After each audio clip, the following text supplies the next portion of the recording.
Good evening, ladies. We are still warming up to the session.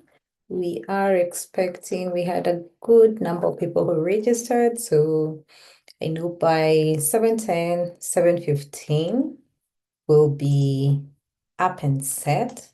But even as we wait, for anyone who is new to Women in HR or has not been in any of these sessions, and this is like their first time, we usually run these sessions for an hour, and it becomes a very good opportune time when someone is thinking of how can they connect, how can they interact with people, but ideally it becomes a learning point for quite a number of people. And we have gotten feedback that has brought out the importance of having these sessions. So today we are focusing on you as an individual. Our speaker is yet to log in. We're at a different time with her, but everything is set and we're expecting her. So if you feel there's somebody you'd want them to be part of this session, it would be really, really great for you to have them join us and for them to be able to understand that Women in HR is not only about the professional perspective that we know, we also have the perspective where we take care of you as an individual. I think 2 years ago is when we started it. There's last year, part one in February, we had a session for money matters, and it was all about taking care of your money, investing, and everything. So we are looking for ways on how we can reach to you, not only work related, but on personal capacities. So our goal is to ensure that at the end of the day, we're able to fulfill it. And even as we do, we always like taking the opportunity when you join a call in early, we always allow you to just unmute, introduce yourself, talk more about what you do, because as we settle in, I know we have like 5 minutes before we kick off. So I know Clarice started, she was the first one. So if you feel like pitching in and coming out and, mentioning who you are, what you do, are you looking for work? Are you in business? This is a great opportunity for you, Clarice. So I'll give Clarice and Ruth. Those were the two people who joined in very early. So, ladies, the floor is yours for you to share more. If you can unmute, you can put your camera on. This is a safe space. It doesn't matter where you are. Yeah, over to you.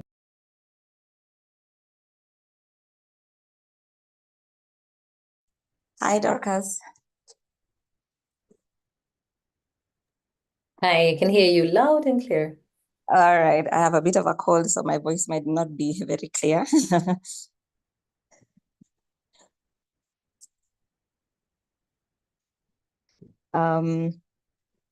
So thanks so much for having this session. I've been part of Women in HR for quite some time now. I do work. I currently work at the Canadian High Commission in the HR department, but on the side, I also have like a CV writing business, and I've gotten quite a few clients from the Women in HR group. So thank you so much for that platform. And I was really excited to join this session today. I love Jen Mukami. I love following her with all the insights she always has. So I was not about to miss out on this chance. So thank you so much for this. Most welcome, most welcome. Great to have you. And thank you for the feedback. It was gosh, people have just trickled in. Who was there? Ruth. Ruth, it was you. So take your time and introduce yourself and go ahead and pitch.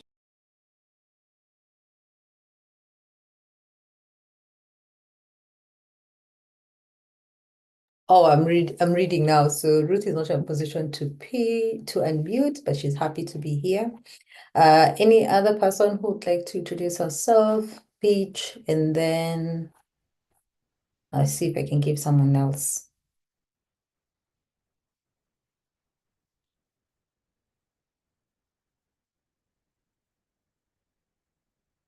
Ladies, we are still waiting for the rest. If you cannot pitch for yourself, who will pitch for you? So I'll go ahead and just do a quick pitch. One of the things why I like women in HR is over time you'll get comfortable. One of the difficult things that people assume is they will talk and they'll get judged, or they'll talk and somebody will be like, hey, this one was extra. What I love about women in HR is it really doesn't matter whether you are extra or not. People actually would give you their audience. Most critical thing is how are you presenting yourself? Most critical thing is, are you able to give a value proposition to what you're offering people? And when all that fits in, most of the time, nobody will come and question it. So when I give somebody an opportunity to introduce themselves, most of the time in these sessions, it is more about you. So I'll do a quick one. I think I get the advantage because I am I am able to share the screen, but just in a quick nutshell, who am I? I am Dorcas Njuguna. I'm currently a coach. I help people find their success, and therefore I've been supporting people in transition journeys into their different courses in terms of if they're transitioning from HR or into HR. I'm also a senior consultant in IHR Solutions. So my everyday work is to support organizations by offering different solutions and also doing training. One of the major expertise that I like talking about that I do is I do training on allyship at work. I do leadership training, growth mindset, and I do a lot of programs that focus on women recognition. And they are mainly to enable people to either be better in what they do in terms of building confidence or in terms of talking about their, I would say, accomplishments. So I'm a facilitator of quite a number of programs. One major one that I can talk about is I'm a Remarkable. It's a program I run for free to women who are looking on how they can improve their way of doing a sales pitch at work, and mainly not really for looking for work or anything, but more about just being able to be known on what you're good at. So it's a session I offer for free, and I am happy to be here, happy to host you ladies, and I look forward to this session. One of my biggest asks in this session is ask as many questions as you can, because I may not necessarily be the one who's giving you the answers, but when we bring in the experts, our goal and desire is to ensure that you actually take full advantage and ask them all the questions you need, and also encourage anyone you think needs to be in this call to be part of it. So karibuni sana. It's 7:04, and I will allow two additional people who would want to introduce themselves as I also check on the speaker. So the floor is open. Just unmute and introduce yourself.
So Jane Mokami is joining us, and thank you very much for those who have joined us. I had allowed people to do a quick intro, but I understand most of us might be on the road. So even as we allow our speaker to settle in on the call, I'd just like to do some quick housekeeping updates, and then we can set ourselves for this session. So today, number one priority is just listening into more about prioritizing your health and ensuring that at the end of the day, you remain as productive as you continue with your everyday work. So I'm just sharing our calendar. Our calendar this is going to be very, let me say, very soft, not so heavy. We're on the second month of the year, and we'll be hosting the session we're having today for prioritizing health and wellness. And then we're going to be having our graduation for 15th, where we'll have our mentors and mentees. This is going to be a hybrid event. So we're going to have people hosted in the office, and also we're going to have the virtual team joining us. Followed by March, where we're going to run our one in-person session. But before that, we're going to have multiple virtual sessions that are going to build up to the in-person session, which is going to be on the 8th. So on the 8th, we are having our International Women's Day session. Mainly all the years in the past, we have always collaborated and worked with other people in their programs. So this year we're running our own program. It's going to be a very light event between 2 p.m. to 5. And the goal there is to bring in speakers that we have never hosted, speakers that have done really good work, and also people who are not only breaking the ceiling in whatever work they're doing, but are putting equality first in terms of ensuring there's equal pay, and where it can bring or make a difference for them in terms of how they talk, in terms of the kind of reports or research they do to just bridge in some of these gaps that are there. We will have speakers who are going to share more into it. So we invite you to be part of this session, and we look forward to hosting you.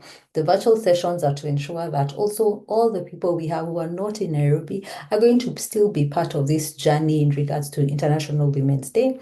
And for this time around, we are going to have some merchandise that we're going to sell, and it'll be all in regards to HR. So look out for it. If it's something you've always wanted, one of those nice effect worded t-shirts in regards to HR, and just a way of just driving the conversation in what we do as women in HR.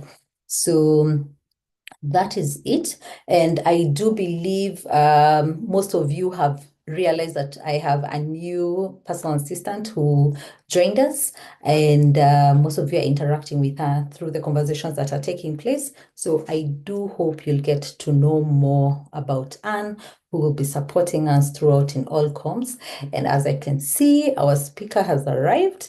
I do not want to take so much time. Jane, when you are ready, you can have your camera on, and I'll just put you in the spotlight because I do not want to talk. Today, it's not me. Today, it's more about how do we take care of ourselves, and how can we just, breathe in and figure out how these bodies need to function. And I just want to start first on a very light note. I have followed Jane for the longest. I think it should be actually 15 years ago, because when I think about when I had my child, who is now 16 years, I actually was way already into the program. I was already following what you do. I was practicing what you're doing. But of course, one of the few things I must say, motherhood checks in, Jane, and things just go off, they just go off. So if you tell me to stand fast, I'll be very embarrassed, because I don't know what happened. I used to be this, I was not a fitness guru, but I was fit. Now I'm just, yeah, somewhere. So when I was thinking about you, and your tagline in LinkedIn says, supporting 40-year-old women, and I was like, we have walked this journey with Jane, so it means now she understands where I am. So I'm 43 and trying to maneuver this move, but also I've realized while I'm at work, there are certain things that tend to happen that just make me feel tired. I don't feel productive. And most of the time, the biggest ask as a HR profession is you should know some of these things are taking place to rest. But unfortunately, work happens and we forget about ourselves. So ladies, I don't know if you have any gentlemen, I would like to do a thorough introduction for Jane Mokami. So as you've all heard my age, so you understand the gravity of me following Jane back then. You will appreciate her more because now you're just seeing Jane all fine, all sweet and all. She was still the same then. So she needs to explain the power of remaining young, not having big faces like us. We just need to figure out some of these things, Jane. But just to get into the conversation, because everyone has been silently waiting for you, I'll do her bio and then I'll hand it over to Jane. One of the requests I'll ask ladies is if you have any questions, as we continue the session, please use the inbox, please indicate where you're coming from. We'll be running a survey just to find out where we are and how you also got to know where Jane is. So please let's make use of the chat box because it's going to be one of the most active spaces today. And also we're going to make sure we're able to send you an overview of the session. And for anyone who is in between things, we are recording this session, so you'll be able to do a run through after it. But without further ado, allow me to introduce to you Jane Mokami. She is a 4-time award-winning nutrition-based weight loss coach, a graduate of Harvard Medical School Executive Program in Health and Wellness, specializing in nutrition, and the international best-selling author, Lose Weight Without the Weight, How to Create a Body You Love Without Exercise. I think that last part is interesting. Without exercise, because we always look for shortcuts. She is the author, the creator of the PUSH weight loss method, a revolutionary approach that empowers individuals to achieve sustainable, lasting results without extreme diets or excessive workouts. Beyond personal transformation, Jane is a sought-after corporate wellness consultant, helping organizations cultivate healthier, more energized workplaces. Actually, I saw one of her posts last week, and she was should be some yoga session retreat in the beach, and she still got time to go and have a call and literally work. You put me at the beach, I'm not working. So she also needs to tell us, how do we, focus and then refocus to something else without just, zoning out into this. And the most important thing I would say is she partners with HR teams and leaders to implement strategic wellness programs that reduce stress, boost productivity, and improve employee well-being. Her holistic approach has been instrumental in reducing absenteeism, enhancing workplace morale, and fostering a culture where employees thrive both personally and professionally. And without further ado, karibu sana. Happy to have you. So I will remove my video and hand over to you. Thank you. Thank you so much, Dorcas. That was a heartwarming welcome. I am excited to be here. It's interesting to know that you've been following me from the very beginning. I began my weight loss journey 16, 17 years ago. So you got to meet me on social media when I was a baby, when I was crawling, so to speak, in this space. So again, Asante Sana, I'm very excited to be here with you all.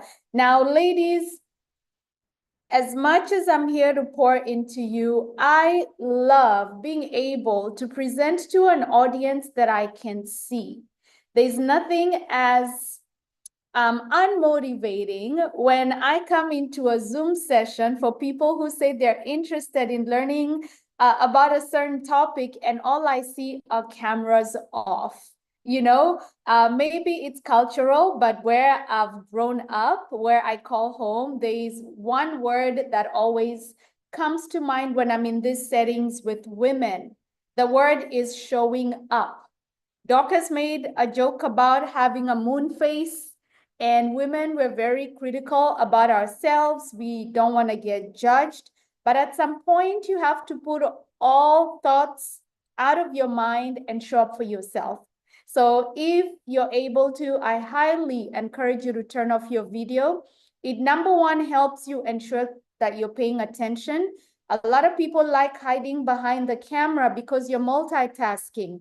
You're half listening, you're half doing something else, so really, you're really not fully here. And if that's the case, why not just watch the replay, yes? So I'm challenging you as women in HR, women who are always interacting with people. Thank you, Anne. I really appreciate you. Women who are always interacting with people, show up with might, show up with fortitude and wherewithal to say that I am here to learn something and I'm not going to hide behind the camera because I want my full presence to be felt, to be seen. Thank you, Doris. Thank you, Clarice. And most importantly, you get to help us who are facilitating these conversations feel as though we're not talking to a wall, okay? So I really appreciate you, Marianne. Thank you. Thank you so much for turning on your videos. Now, if you're driving, I understand driving is the one time, the one place where your full presence is there because you know where you're going. You're just literally listening. So that's okay. But I highly challenge you all to show up fully for the next hour because everything I'm sharing has something to do with you. Good to see you, Iba. Thank you so much for turning on your cameras, ladies. I appreciate you. So I'm going to share more about who I am later. But for now, I see we have 27 women. By a show of hands, how many of you are interacting with me for the very first time? Meaning you've never come to a masterclass, a challenge, you've never come to anything that I've hosted online before. First timers, let me see your hands up or drop I in the comments. I see Naria, I see Vanis, first timers. If you're a first timer, drop a me or I. Okay, Doris, Anne. Okay, Jacinta, Grace. Okay, so I see 5 people, 6, 7, Purity. Awesome. Okay, so I see a whole bunch of eyes, and there's nothing wrong with that. There's nothing wrong with that. I always want to check the room to see if I'm speaking to more people who've interacted with me or more who haven't. And in this case, I can't count how many they are, but it looks like maybe half of you, 10 or so, a little bit more might not have interacted with me. Dorcas or Anne, if you can give me that count, that would be awesome. So thank you for having me once again. I'm gonna do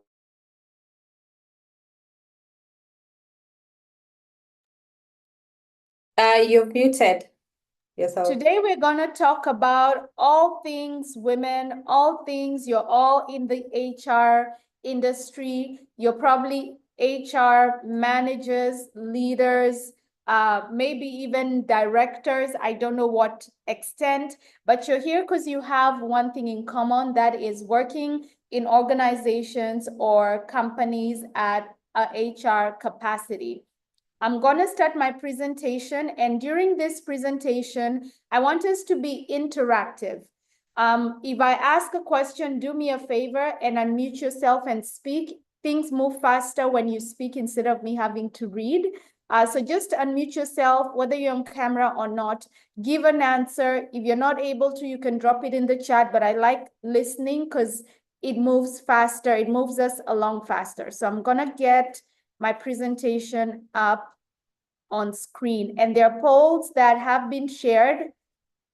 Polls have been shared, so make sure you check those out. So this is Women in HR, Health and Wellness for Sustainable Marketplace Success. Let me get into presentation mode.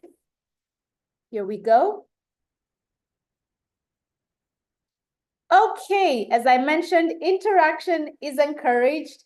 There'll be room to ask questions later, and actually halfway in, I'm gonna check in. So if you have any questions, write them down, jot them down, but interact when I ask questions as previously discussed.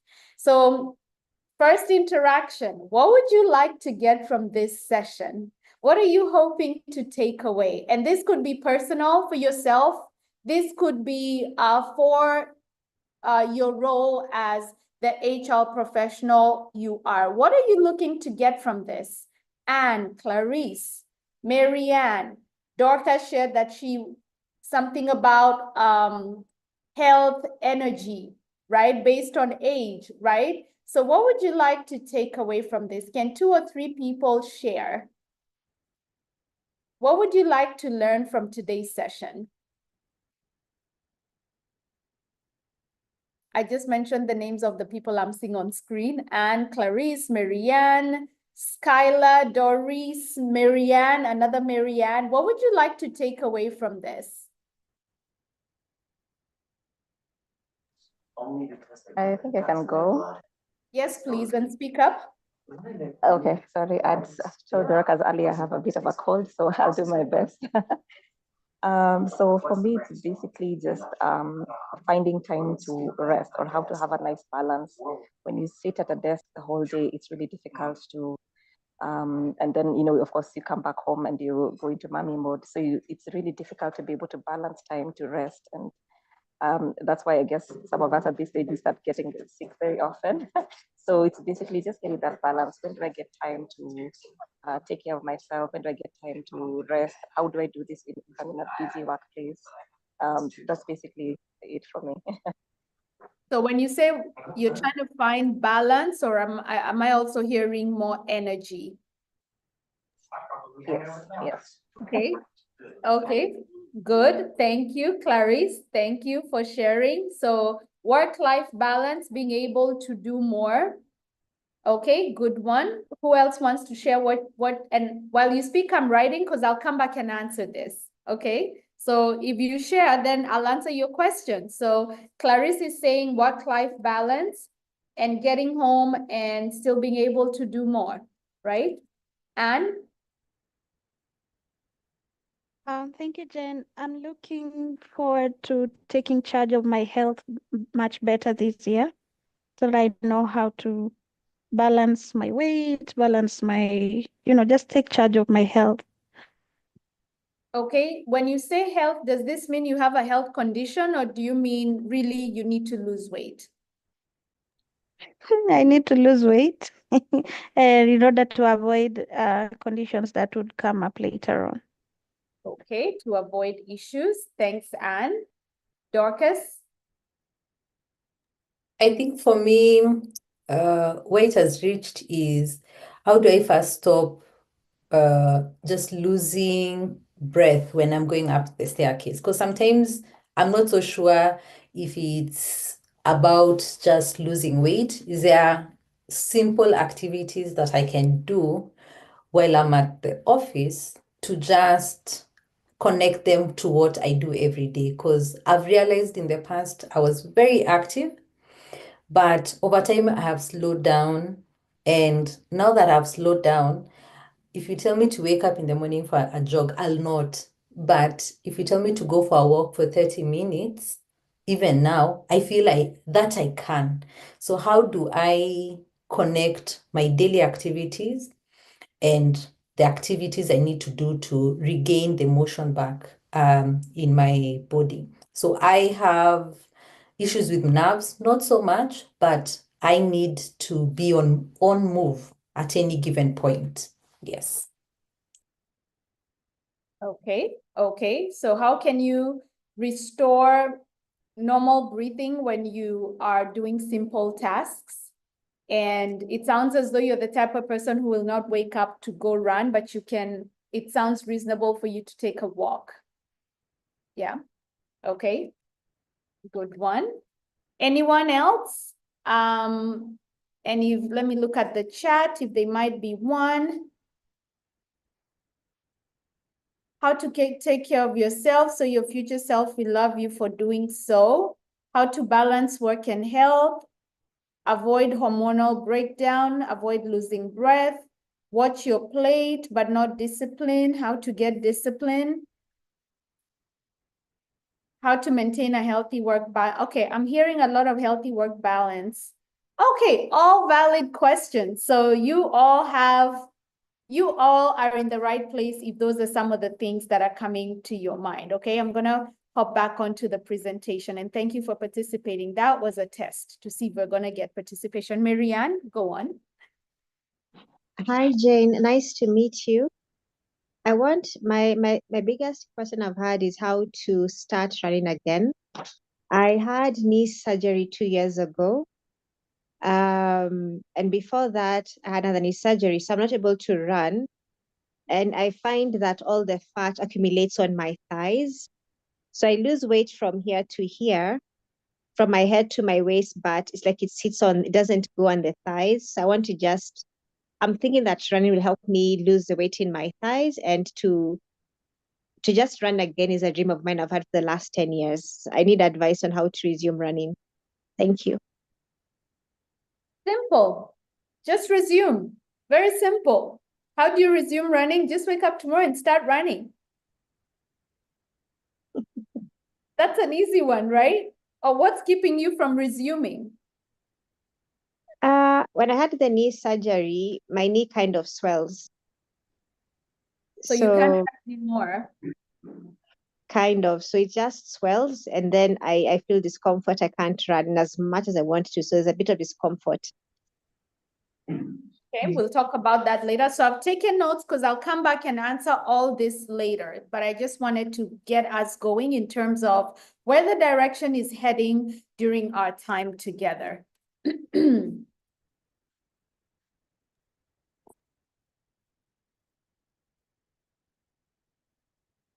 Okay, what would you like to get out of this? We've kind of heard some similar things, some not so much similar, but along the health and wellness spectrum.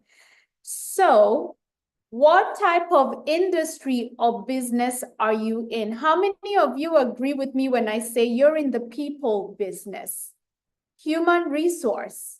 Your job is about people. Yes? I've never worked in human resource. Please correct me if I'm wrong. Is it correct to say you're in the people business? Yes? Head nods would be nice. Okay, I can only see 4 people. Okay, head nods are good. Thanks, Clarice. Thanks, Dorcas. So here is what I get as a summary of your role. Your role is to keep employees motivated and inspired while boosting productivity and morale. Your role is to enhance teamwork and collaboration by reducing workplace toxicity and effectively managing conflict, to provide mental health support, to prevent burnout and foster a stress-free work environment, to improve accountability and performance with structured support system for employee success, to develop and implement effective processes to sustain long-term workplace wellness and efficiency. So as healthcare human resource professionals, what did I leave out of this list? I might have only mentioned a few. What do you feel is part of your role in where you sit and what you do? What did I forget? Did I capture most of it, Dorcas? Yeah, most of it, but I'll allow people to add. Yeah, it might be things you do that I might have overlooked. So what did I miss? What do you do that might not be covered generally by this 5? Anything? Give me a thumbs up in the chat or give me a thumbs up if I've covered most things. This way I can know we're all good. Thumbs up, we're all good? Okay, I see some thumbs up coming in. Okay, so when I say that you're in the people business, notice how all the things that I talk about on this slide involve interacting with, caring about, wondering, or making sure that the people you're supporting in your organization, you kind of are attached to the team that's responsible for that. However, before being an HR manager or leader or whatever it is that you do in the HR department, you're a person. You're a human being, okay? You're, like we like to say, you're a daughter, you're a mother, you're a cousin, you're a sister, you're a wife, you're all those things. You're a person before you became whatever role it is that your job gave to you. Why is this important? Right now, I want everybody to pull up a pen and paper. If you're good with math, do the math in your head. I'm going to ask you a couple of questions. And as I ask you these questions, I want you to rate yourself. I want you to give yourself an honest score. The scale is 1 to 5, 5 being outstanding, 1 being poor, 3 being, I'm okay, okay? So 5 is high, 1 is low or poor, 3 is okay, yeah. 2 could be, 1 is poor, yeah, you know how that works. So how would you rate your energy overall? Energy, we just talked about work-life balance and energy. How would you rate your energy on a day-to-day, are you the type of person who goes home and as soon as you get home, you need a nap? You lay on the couch and you fall asleep? Marianne, did I talk about you because you laughed so hard? Are you the type of person who takes a lunch break and goes in the car to get a cat nap? Okay. Write your number. How is your state of health? Now, let me define state of health. You don't have diabetes, you don't have high blood pressure, you don't have high cholesterol. The doctor has said you're okay. There's nothing wrong with you. You don't have hormonal issues. You don't have any, your thyroid is fine. You're healthy. You're healthy. Just the word health means your body is free of disease. Okay? So rate your state of health. 1 to 5, 5 being I'm perfect. But state of health also could mean, by the way, your knees don't hurt, your back doesn't hurt, you're pain-free. You're pain-free. Number 3 is state of fitness. Now, this is what Dorcas was talking about. When you walk up the stairs, you feel like you're gonna punt up a lung, right? You're out of breath. Fitness also means you know you're overweight, you know your BMI is high, right? You're out of shape. In other words, your thighs rub. I have to give a very good examples just so we can make sure we're on the same page on what state of fitness means, right? You can't run because you can't carry the weight. Okay, how do you rate your state of fitness? That's number 3. So number 1 was energy. State of health was no pain, no disease. Number 3 was state of fitness. Number 4 is rest. How do you rate your rest? Now, most of you would say, oh my God, I'm a good sleeper. I can sleep all day. Not a problem. Okay? That's not the same as meaning you're healthy. Sometimes you sleep all the time because your body has no energy. You're always tired. Okay, so if you're a good rester, or maybe you rest, but you wake up tired, you're not resting the right way. Okay, do you sleep 8 hours a night? Do you sleep soundly? Do you wake up feeling refreshed? Like, yes, I've slept enough. I have energy to go do the things I need to do today. That's what rest is for. Number 5, how would you rate your mental and emotional state? What does this mean? This means you're not overwhelmed, you don't worry a lot, you're not always anxious. Actually, that's more mental. Overwhelm, stress, the job is stressing you, the children are stressing you, your husband is stressing you, your sister, you feel as though there's constant mayhem. That's mental. You almost can't think about through all the things because there's things always pulling at you. And then emotional. Emotional is simple. I know when we hear the word emotional, we think of emotions, but emotional simply means your emotional disposition. Are you normally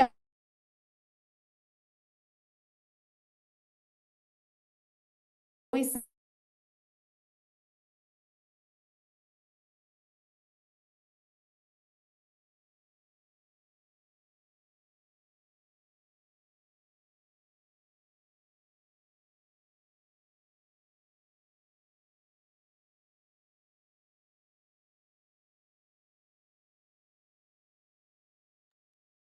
Hello?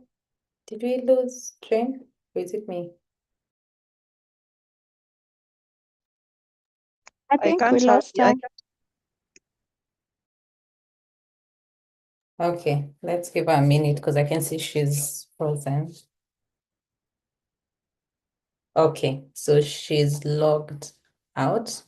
So let's give her a minute to join back. I am sorry, my lights flickered and slowed down my internet, but I think I'm back. Thank you.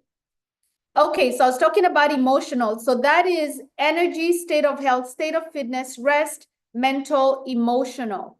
Okay, I want you to add up all your numbers, add up the total for your numbers, and share the numbers in the chat. What's the number you got in the chat? Do the math. What did you get? Okay, I see totals coming in. Grace, Anne, thank you. Write your number in the chat.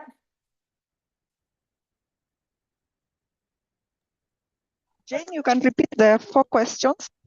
It was energy, health, fitness, emotion, and or just the 4? There was 6. Energy, health, fitness, rest, mental, and emotional. So there's 6.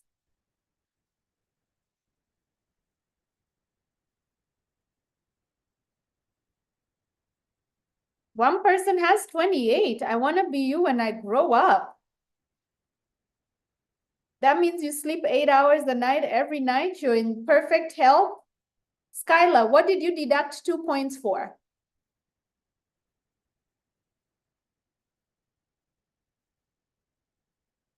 Skylar, are you there? Yeah, I'm here. I deducted on my fitness. I'm young, I'd say. I'm young, and though I still have issues with my knees at an early age, as well as my back, which is not really ideal. For your young age. Got Yeah. it. Okay. Okay, good. Thanks for sharing. Okay, thank you for sharing your numbers. So if we did 5 points for all of those and they're 6, it should be out of 30. So if you're getting anything lower than a 24, anything lower than between 22 and 24, then there's a lot of room for improvement. Why is this important for us as HR people? Where did my presentation go? Here we go. Let me share this. I want to share my presentation. Why is it important for you to understand what I just had you do? This is because your score means that there are parts of your life that are going to exist the way or be the way they are because you don't have energy, because you're not fit, because you're not healthy, because you're not emotionally at a good place or mentally, and all those things. So I love using this wheel of wellness to elaborate or explain what we're trying to talk about here, where your health is concerned. So whatever score it is that you have, what does it mean? If you're not getting above a 4 in each category, 4 meaning I'm not just okay, I'm doing a little better than okay, then which would be 24, then you're below, which means that if you're always tired, your children get a very tired mom. Your job gets a tired employee. Your finances get somebody who's managing finances in a tired way. And this is simply energy. I'm just looking at one thing, for example, energy. And as you can see in this wheel, each one of us has things that we all have to deal with, and they're all the same. We all have to worry about emotions. We all have to worry about our physical abilities. Can we walk up the stairs? Can we carry laundry? Not laundry, groceries, like from the supermarket? Can we walk them in the house, or do we need help? We have to worry about money. We have to worry about friends and family. We have to worry about our job, right? We all have to worry as humans about these things, okay? So again, asking yourself, if I'm showing up as an 18, how is that impacting my job, my children, my friends, my family? Is it because of this that maybe I am not living the life that I desire because I am lacking from a perspective of self? Okay, I'm gonna get back to this later, but for now, remember what we just did. So what does this mean for you professionally? As I said before, when you're an HR professional, you must be able to connect with other people. You must be able to influence. You must be able to give advice and guide people. You must be able at some point to brainstorm and create solutions. You must be able to make an impact in your organization, in your role in one way or another. However, all these things are only as good as your ability to lead yourself. All this is what you need to do, but if you're not able to influence yourself, to guide yourself, to make sure that you're doing all the things the right way so that you have the energy you need to do the things you need to do for yourself first, then how can you do this for other people? Here are other things that you have to be able to do as a HR professional. You have to have confidence. You have to be able to listen to other people with compassion and empathy. You have to think on your feet. Mental clarity to problem solve, think critically, create processes that change organizations. You have to be able to lead. All these things are on top of you doing your life, which exists outside of your workplace, for example. I'm kind of trying to marry both your profession and your personal life and kind of bring them together in a different way. As I like to tell organizations when I speak in organizations is that a company hand guide can only give you so much. It will only tell you how to do the job, what is expected of you. However, embracing a healthy lifestyle will set you apart and allow you to model, aspire, and motivate others around you without saying a word. Work becomes effortless and enjoyable when you become the best version of yourself and show up confidently. This is your superpower for both work and life. Again, this is your superpower for both work and life. Now, I've had people who say to me that, Jane, I'm really good at my job. I don't struggle with my job. I'm good. Like I'm a good, whatever title you have. Okay. Or I have people who say to me, Jane, I'm a great mother. When I'm not at work, I love my life, right? I'm a good mom. I'm a good sister with my kids, with my husband, with family and friends. I'm good. But when I come to work, my job is okay. My job, in other words, I'm there for the paycheck. Like I'm not there to overperform, right? I'm just there to do what I need to do, get paid, hopefully get a promotion, okay? However, there's a saying, how you do one thing is how you do everything. How many of you know that it's exhausting to pretend to be one person at work and then at home you're another person? It's like when you wake up in the morning on Monday morning, you feel like, oh my God, the weekend I was free. I was myself doing things with people I know. And now Monday I have to wear this mask because I'm going into this place called work. And at work, you have to interact with people in a certain way that might not be similar to how you interact with your friends at home. Would it not be nice if you just had one, like you're the same both at home and at work? Like you could just be who you are, go home, go to work, talk to your bosses the way you talk to your friends. How many of you have seen people who in the workplace are very free? They're very themselves. People gravitate towards them. The leaders, the C-level executives know these people. What's the difference between those people and the other people? What's the difference? Anybody want to share? We know these people. We work with them. I worked in corporate for 18 years, so I know what I'm talking about. There's the people who everybody knows who are so friendly.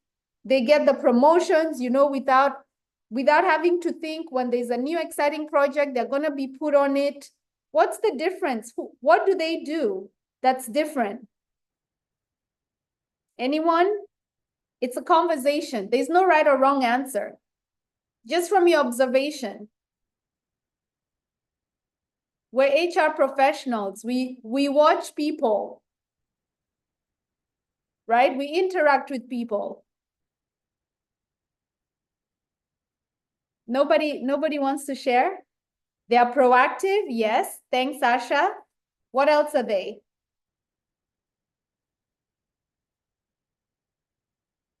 What else are they?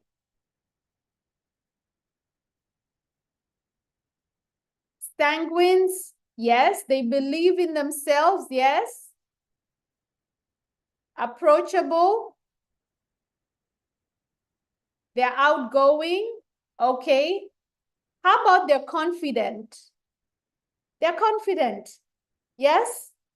Very simply, they give off good energy. All these things that we're describing, do they not describe confidence? They're comfortable in their skin. The way they speak to their director is the same way that speak to their cousin. Like, they are very secure in who they are and in their body. Okay? They influence others easily. They show off. They are truly confident. All the things you're describing is confidence. What is the definition of confidence? Where does confidence come from? Is it an external thing or an internal thing? Is it internal or external? Is confidence external or internal? Anna, Marianne, Skyla, Iba, Clarice. Is confidence external or internal? Sorry, I didn't raise my hand. I would say both can be internal and external. It's not both. Then internal. Okay, you think it's internal? Marianne, what do you think?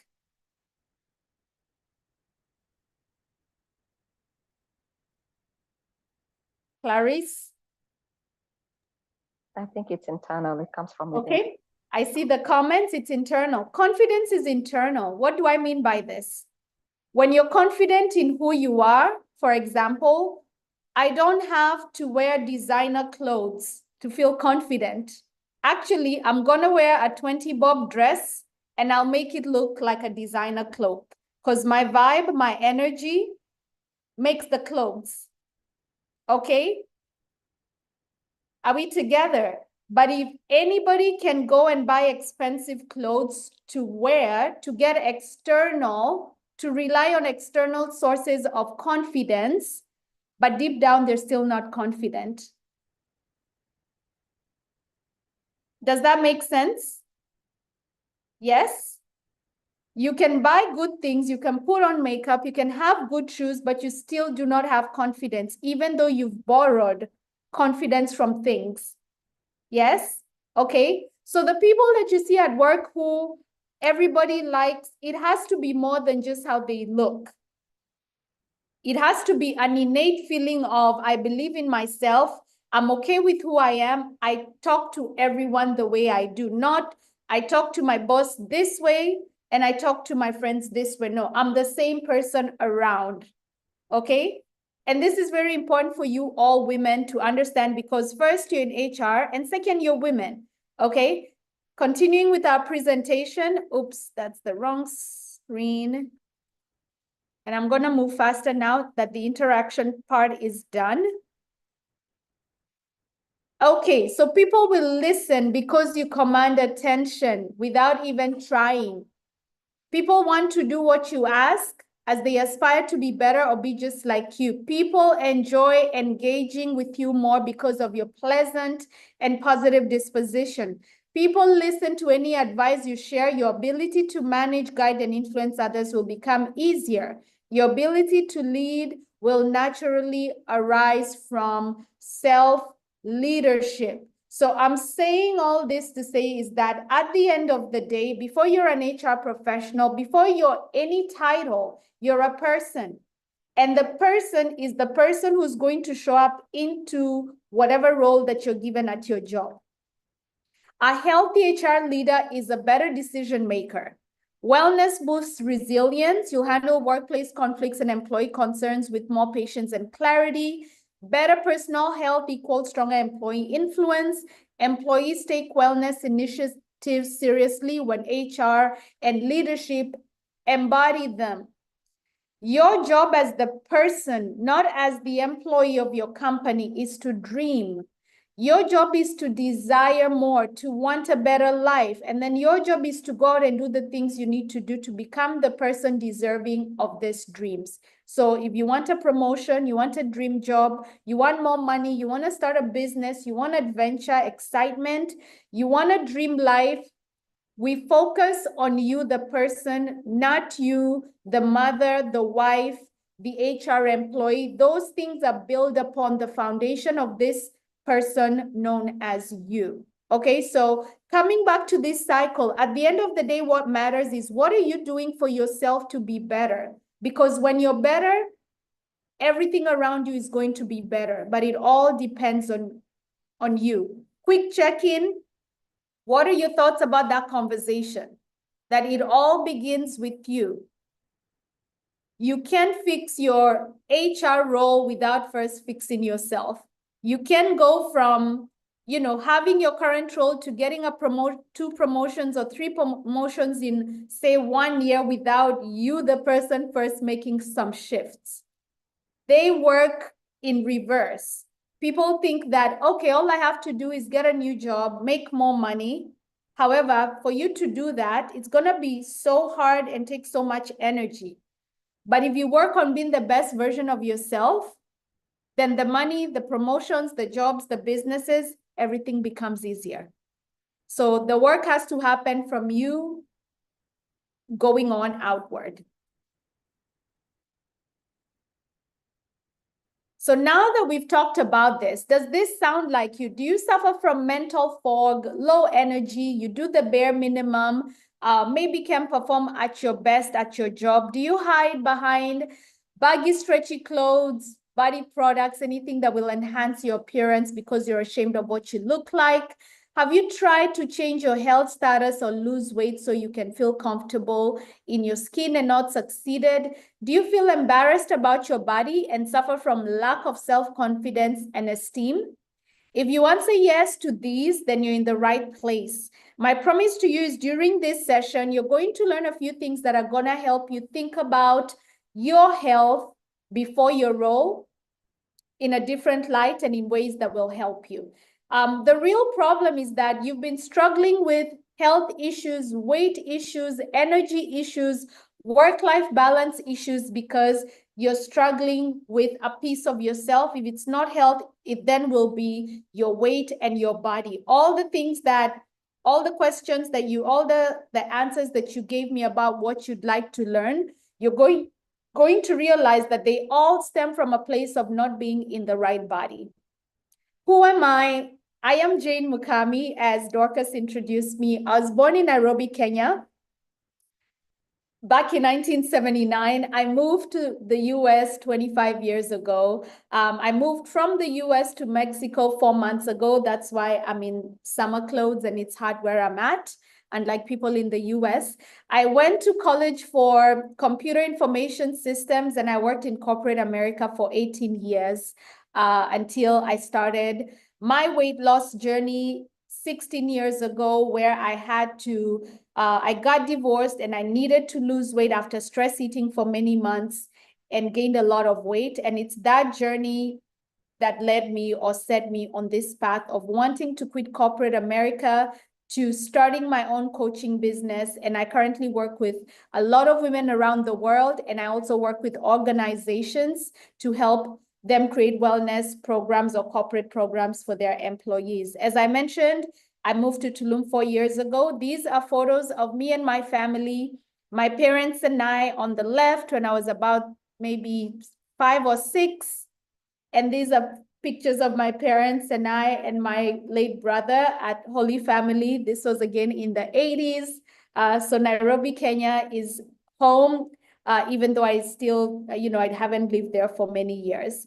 Today, as Dorcas mentioned, I'm a Harvard certified multi-award winning coach, best-selling author. I've worked with hundreds and thousands of women across the globe, and I've been able to effectively deliver results using the PUSH weight loss method.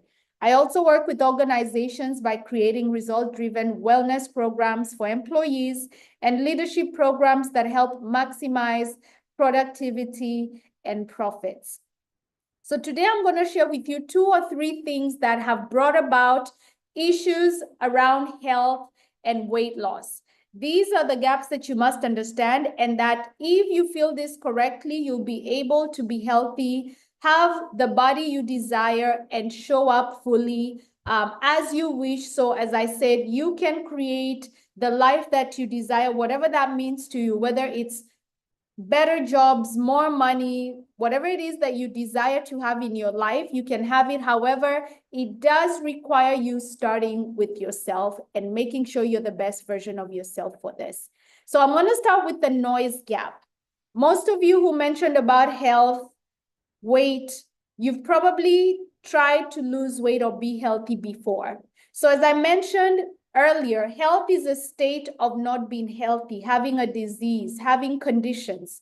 Weight loss is simply trying to lose weight so you can love how you look, eliminate disease or conditions such as aching knees, aching backs, increase energy, get mental clarity, and really just become the best version of yourself. The relationship between these two is that you can't lose weight. Yes, you can lose weight and be unhealthy. How many of you have done fasts? How many of you have done this crazy intermittent fasting timetable in Kenya where people don't eat for many days and then they start eating and then you lose weight and then you gain it all back? You can lose weight and be unhealthy. But what we want to do is we want to lose weight in a way that's healthy, okay? There's so much noise in the weight loss industry and the health industry, and you get confused. You don't know what to do. Do you do keto? Do you do fasting? Do you do raw foods? Do you do no carbs? What do you do so you can be healthy? How many of you have tried any of these diets? Let me know in the comments. How many of you have tried many diets actually? How many of you have tried any diets or many diets? And the reason weight loss is hard is because there's always something new to try. And the industry knows that potential customers are desperate and you're going to do many things trying to achieve a goal, and you waste money and you waste time. The vicious cycle keeps going, and before you know it, you're forever a slave to yo-yo dieting or doing things that never stick because you are desperate to lose weight. So what should you do for health and weight loss? The first thing you should do is you must think long-term. Ask yourself, can I do this thing for the rest of my life? Can I eat this way for the rest of my life? Can I do this exercise for the rest of my life? If the answer is no, then whatever it is that you're trying to do will not work.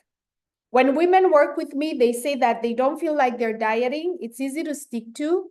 Whatever I ask them to do kills overwhelm and anxiety. They're not starving, grumpy, or always thinking about food, because how I do weight loss, how I do health restoration is different, and it involves eating real food, which I'll talk about in a moment.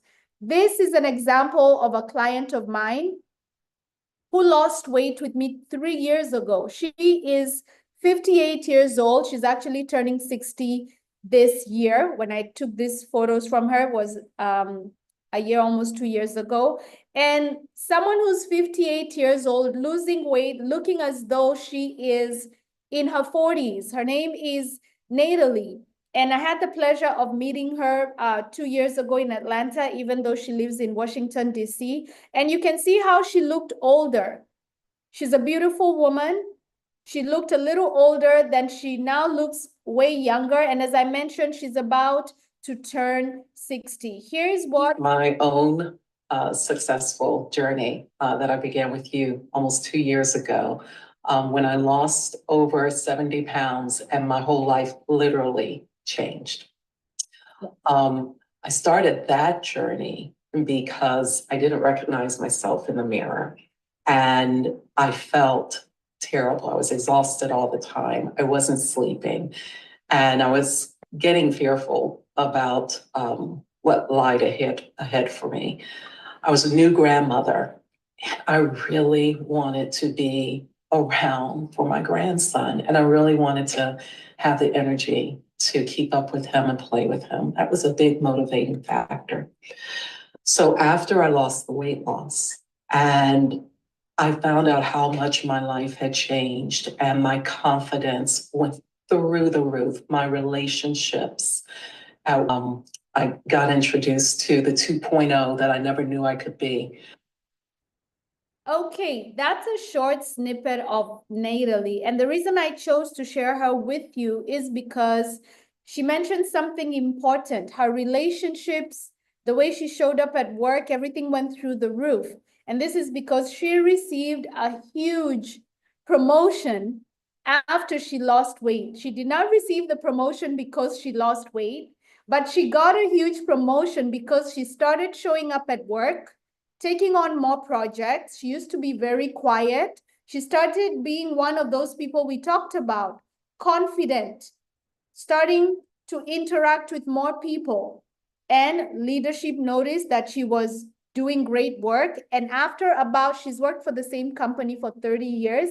After about not getting a promotion for 6 years, she got a promotion just like that, simply because she got into this space where she had energy, mental clarity. She said her life changed. Okay, so as I was saying before you're a HR consultant, you're a person.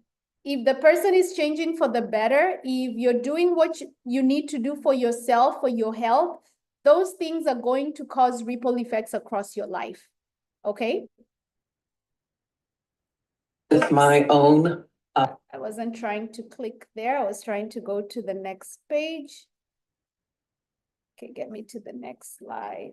Oops. with my own I might need to exit out of this.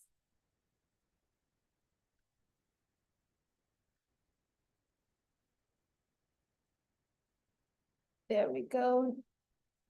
So, okay, this is an example of someone else actually who lives in Kenya that I worked with last year, and she had just had a baby. And her baby was 1 month old when we started working together. And in 3 months, oh, by the way, Natalie lost 35 kilos, 70 pounds. But Mildred lost 13.2 kilos and was still breastfeeding her newborn baby. And as you can see, she looks very different. Losing weight without exercise is possible, as my clients have accomplished this, including Mildred and Natalie. So these are just some of the examples that I'd like to share for you to see what is possible once you understand what it takes to lose weight. The next thing I'll address is the exercise gap, especially since there's somebody who told us that she likes to run and she's not been able to get back to running. This chart here is what I'm going to use to explain to you more about your metabolism. Your metabolism burns fat in 4 different ways. 75% of this is burned by your BMR. That's your basal metabolic rate, where your body gets to help you stay alive. When your heart is beating, your lungs are working. When you go to bed at night and you don't die because you're not eating, you wake up in the morning, you're kept alive by your BMR. This is what keeps you alive, as I mentioned. And your BMR burns 75% of calories or energy. Next is the non-exercise activity thermogenesis. This is the energy I'm using to type on my laptop, to wash dishes, to cook, to move the body, to walk to the car. This burns 10%. Thermic effect of food is digestion. This is another 10. And at the very top of this is in the blue is exercise activity thermogenesis. Exercise only accounts for 5% of calorie burn. This is why a lot of people exercise, a lot of people run marathons, but they still might be overweight. Their lungs, their cardio is really good and conditioned for running, but they're still carrying extra fat because they've not understood how to burn fat. And they think, a lot of people think that as long as you exercise, you're going to lose weight. This is the reason why losing weight without exercise is possible. As long as you understand how to create a caloric deficit using nutrition, weight loss is possible. And this is what I teach my clients and what I used to create corporate wellness programs for organizations I work with. These are just a few findings from scientists that say or support that losing weight is possible without exercise. And I'm going to quote just this one here. The role of exercise in weight loss is highly overrated. Physical activity seems to be very important for maintenance of weight loss, but not the main contributor.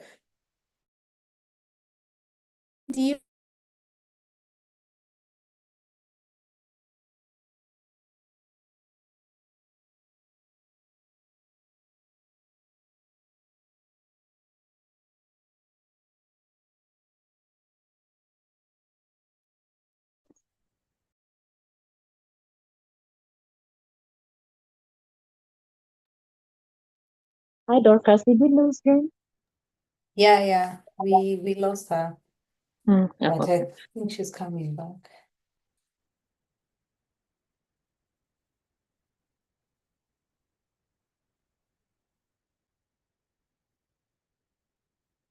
As we wait for her, you can check the survey. Yeah, we can check the survey that is there that needs to be done.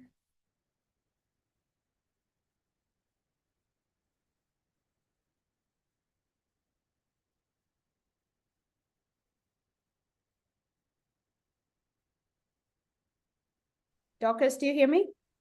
Yes, we can hear you now. Thanks. Okay, sorry for that.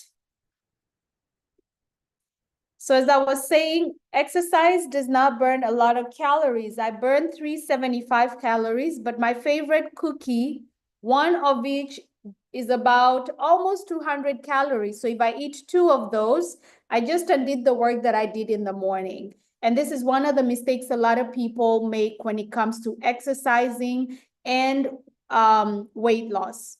Working out also increases your appetite and it leads to compensatory behavior, and it justifies you eating badly. Because I ran today, I can have this. Because I walked today, I deserve to eat this. And these are some of the things that keep you stuck when you're trying to lose weight.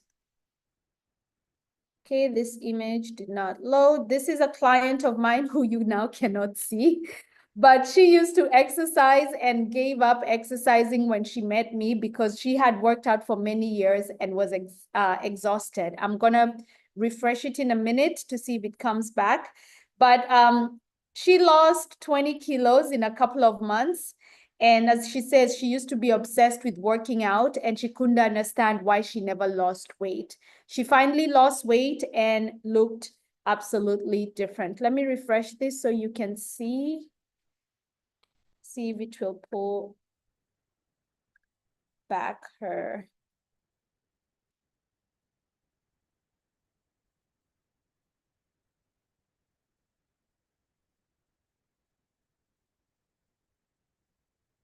There we go.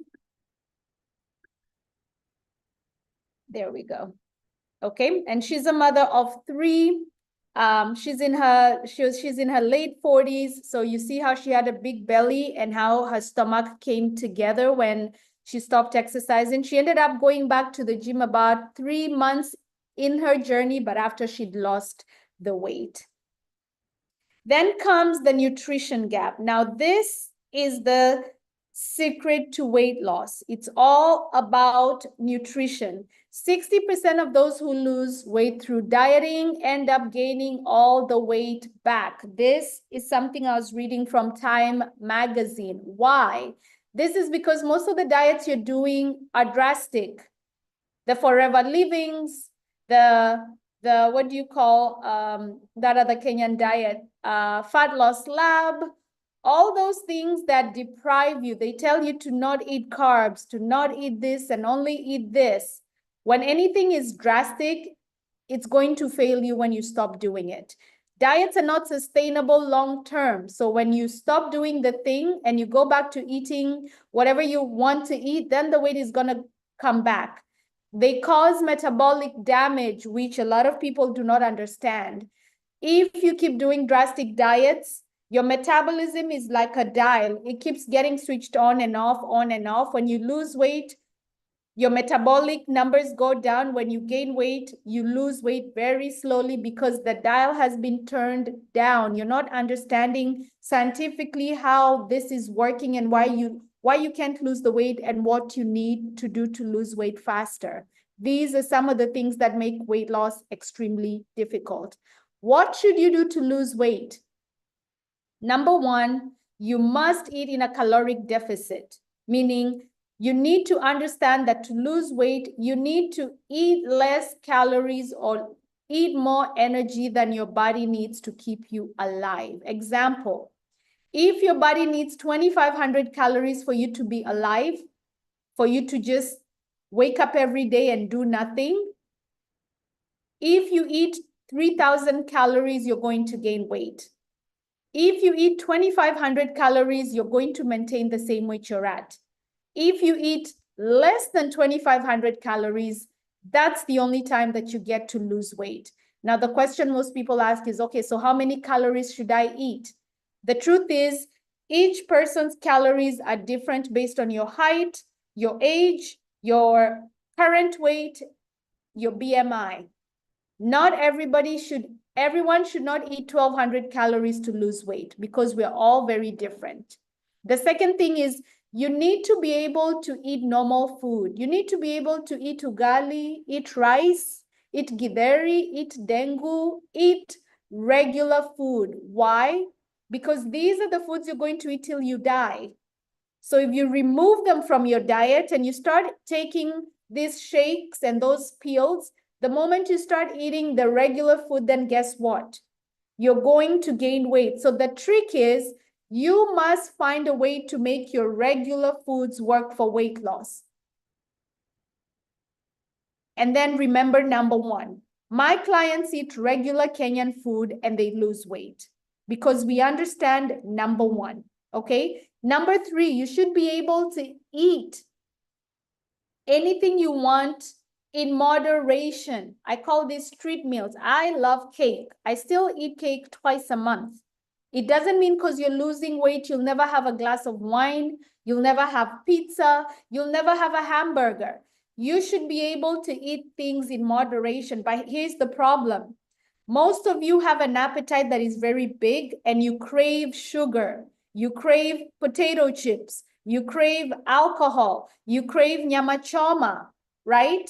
You've built habits that have made your body a craving machine. And every time you try to avoid something, it's like you're giving up drugs. It's like you're addicted to the food, okay? And this is out of dependency from habits that you've developed over many years. Number four, you need to find a way that makes it easy to stick to healthy eating regardless where you are. Whether you go to Mombasa, whether you go to Ushago, whether you go to Dubai, whether you're on vacation, whatever it is that you're doing needs to kind of stay with you wherever you go. If I'm in the US, if I'm here in Mexico, if I come to Kenya, whatever it is that I eat, kind of those habits stick with me. I don't only eat a certain way in the US.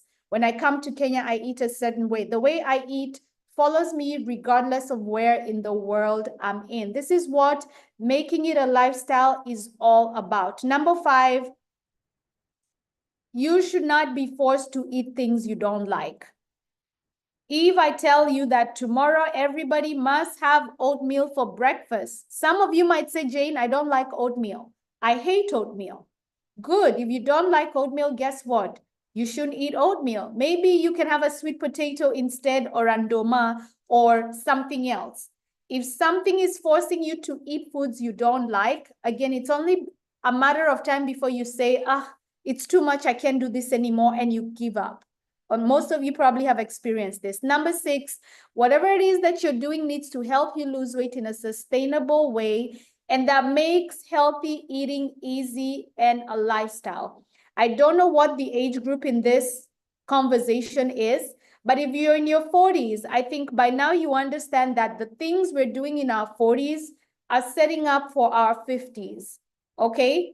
Usually the things we do for many years set up our next many years, okay? So if we're in our 40s, meaning in 20 years, we'll be in our 60s, we want to make sure we are starting to sow, to plant the seeds of health now, so that when we're as old as our parents or maybe other older people, we're not sick, we're not on medication, we're not in wheelchairs, right? We're here to spend time with our children and their children and have a good quality of life. So here is where I'm going to take a pause. Another example of a client I worked with, she was a nurse, she was diabetic, she had high cholesterol. I work with a lot of doctors and nurses. Just because they're doctors and nurses doesn't mean they understand weight loss and nutrition. So I work with a lot of them. So she's an example of someone who lost a lot of weight. She helped her daughter lose weight. She helped her husband lose weight. She helped her mother-in-law lose weight. Once she learned the method that I use and teach to women to help them lose weight. I won't read her entire story for now. Before I move on to the mindset gap, I'm going to take a quick moment and talk to you quickly about the push weight loss method. When it comes to eating for weight loss, there are 4 things that the push weight loss method discusses. Number 1 is the P. P stands for purging. This is my book where I've shared my weight loss method. This is Lose Weight Without the Weight, how to lose weight and create a body you love without exercise. And I do share a lot about the push weight loss method. I've had some organizations actually buy this book for all their employees in the US. But the push weight loss method is a 4-part method that I created. P stands for purging unhealthy food. What does this mean? This means removing from your diet all the foods that harm your body, all the foods that cause inflammation. These are sugar, wheat, alcohol, anything that's processed. So we're talking about junk food, potato chips, ice cream, anything that's made man-made.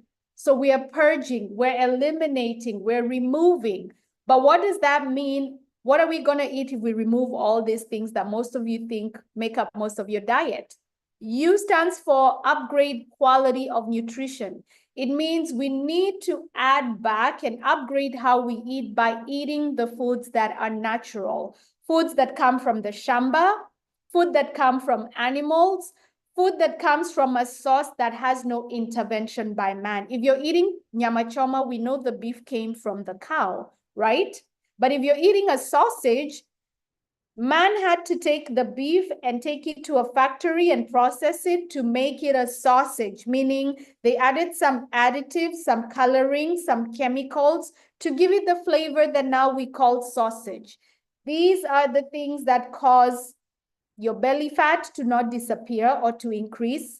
This is what makes you struggle with losing weight. So we need to drink more water, eat more vegetables, eat more direct site to source. When I say you don't have to eat oatmeal, but you can eat sweet potato, ndomas, cassava, these are coming from the shamba. We know the source is the natural source. It's not processed. It's not going through any type of milling, any type of creation that then it lands in the supermarket. Okay, so we upgrade to natural foods. In other words, we all need to move back to Ushago and eat Ushago food. in other words, okay? Because that's why our grandparents live longer, live healthier lives than the people in the cities, because they're farming their food and they're eating what they grow, okay? S stands for structured eating. Structured eating means that you are going to eat on a schedule. How many times do you wake up and don't have breakfast? You go to work, you get busy, you forgot to eat until 2 p.m. And then you come home and you haven't eaten all day other than 2 p.m. and then you eat a big meal. Structured eating means that you're going to put your eating on a schedule, because without your body having a schedule, it's not able to anticipate nutrition. So everything you eat, even though it's healthy food, you're going to gain weight.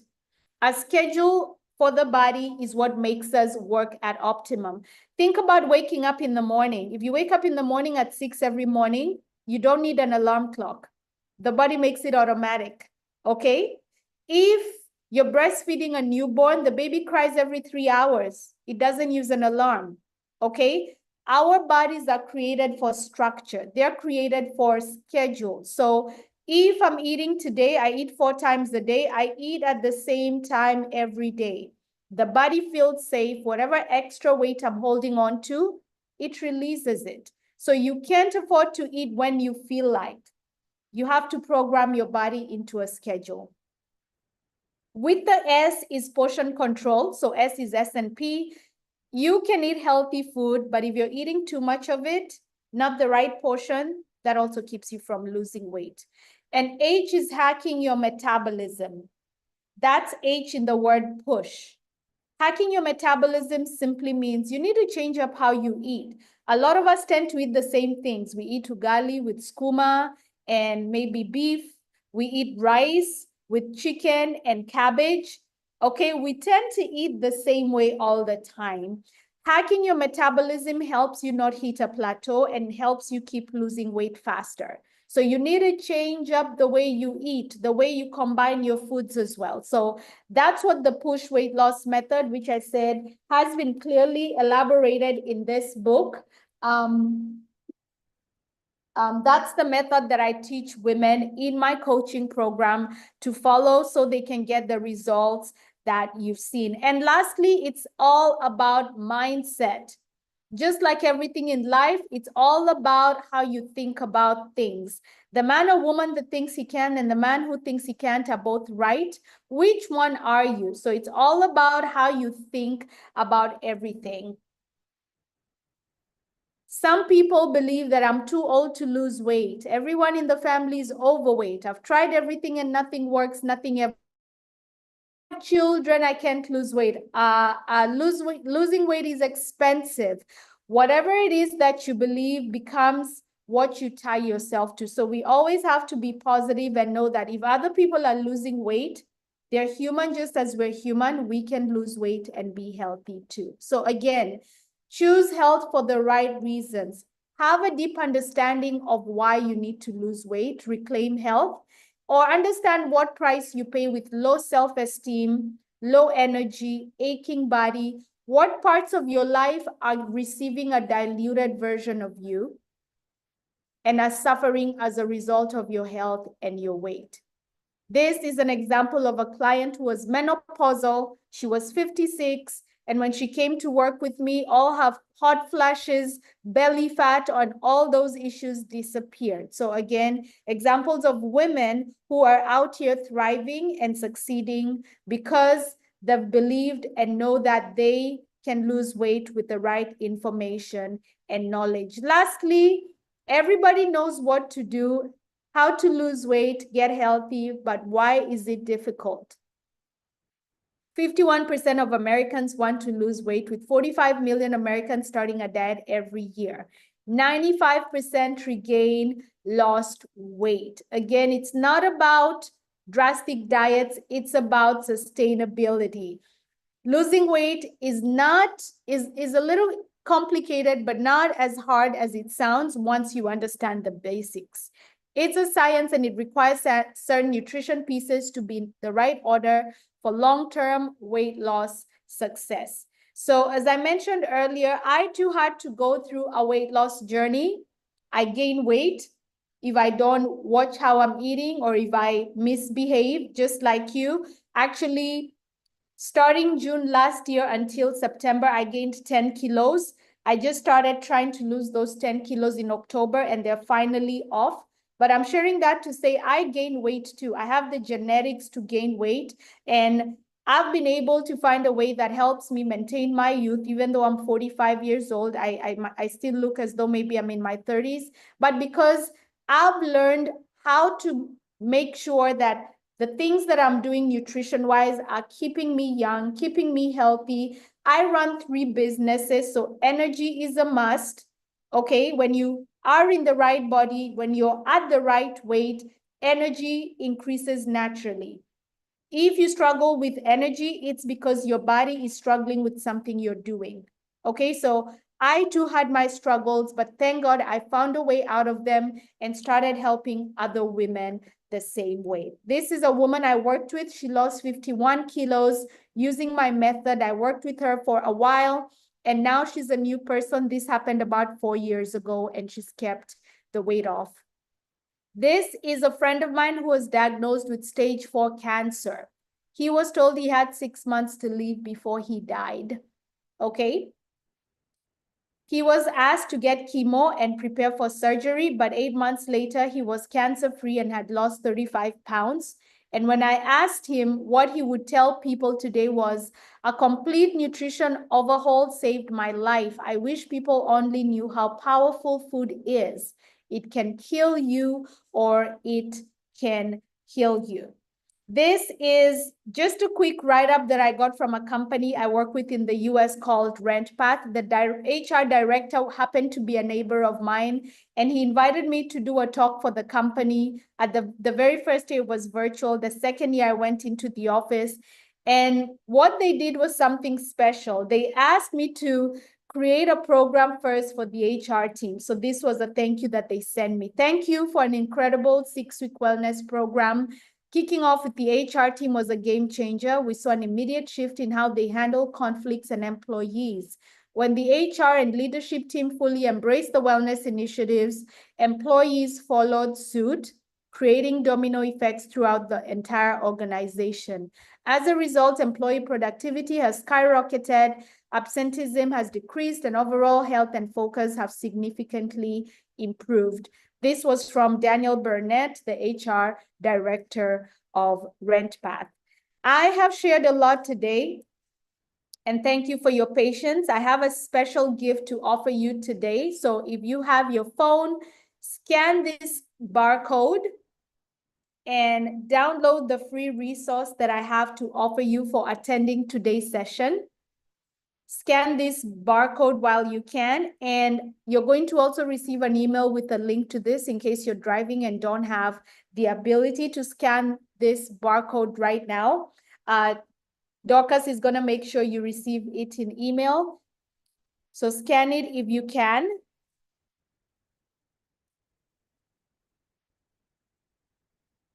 And you can also connect with me on LinkedIn. This is a barcode for connecting with me on LinkedIn, or you can just find me under Jane Mukami. If you do find me on LinkedIn, friend me or follow me and send me a DM. Let me know we met here so I can follow you back. If you're on Instagram, I am Fit Kenyan Girl. So a few ways to connect with me, and on email, I'm jane@janemukami.com. So feel free to scan. And again, all this information is going to be on email.